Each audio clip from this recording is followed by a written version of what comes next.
நான் அவர் வந்து வாழ்த்து சொல்லலை, ஏர்போர்ட் போகும்போது வாழ்த்து சொல்லலை. அவர் ஜெயித்த உடனே எக்ஸ் தளத்தில் வந்து என்னுடைய வாழ்த்துக்களை தான் வந்து அவருக்கு வந்து பதிவிட்டார்.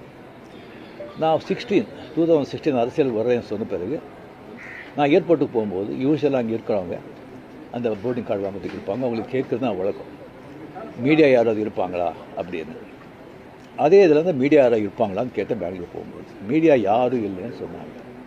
சரின்னு சொல்லி நான் போயிட்டுருக்கும்போது திடீர்னு ஒருத்தர் ஒரு மீடியா ஆள் மாதிரி தெரியல எனக்கு. ஒரு சின்ன ஃபோன் வச்சுக்கிட்டு விஜய் ஒரு முதலமைச்சர் இருக்கார் அப்படின்னு சொன்னேன்.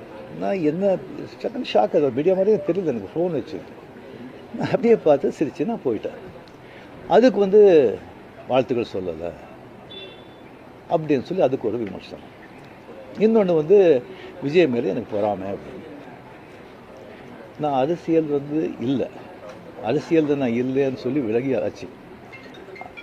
அரசியல் தான் இல்லாத போது அவர் மேலே எனக்கு ஏன் பொறாமை? ஒருவேளை கமல்ஹாசன் ஏதாவது முதலமைச்சர் தான் எனக்கு பொறாமை வந்திருக்குமோ என்னமோ தெரியாது. அப்போ கூட வந்திருக்காது, கிடைக்காது கிடைக்காம இருக்காது, கிடைக்காம இருக்கிறது கிடைக்காது. ஸோ இன்னொன்று வந்து எனக்கும் விஜய்க்கு வந்து ஒரு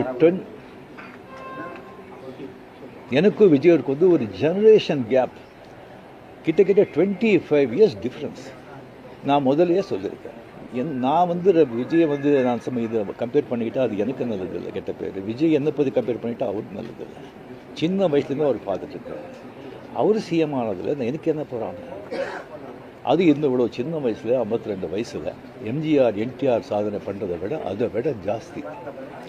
கம்ப்ளீட்டாக சென்டர் பிஜேபி எவ்வளோ பெரிய பவர்ஃபுல் சென்டர். இங்கே 2 பெரிய கட்சிகளை எதிர்த்து தனி ஆளை வந்து ஜெயிச்சிருக்காங்க. அது நம்ம சினிமா இண்டஸ்ட்ரியிலேருந்து. எனக்கு அது பொறாமை இல்லை, ஒரு ஆச்சரியம் கலந்த ஒரு சந்தோஷம்.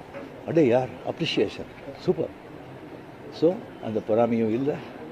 விஜய் அவர்களுக்கு வந்து நிறைய எதிர்பார்ப்புகள் இருக்குது ஜனங்க மத்தியில். டெஃபினட்டாக அந்த எதிர்பார்ப்பெல்லாம் அவரை சந்தித்து மக்கள் நல்லது செய்யணும், செய்வாங்கங்கிற நம்பிக்கை எனக்கு இருக்குது. அவருக்கு அதிக வாழ்த்துக்கள்.